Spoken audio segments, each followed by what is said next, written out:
పలుభాగలుండెను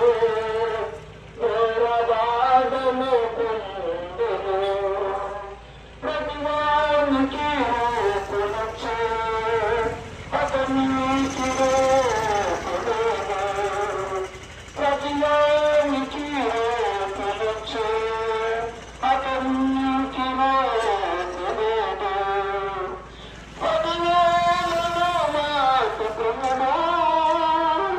పరిహాసమును నిండినాడు పదివేలను మాకు ప్రభువు పరిహాసమును నిండినాడు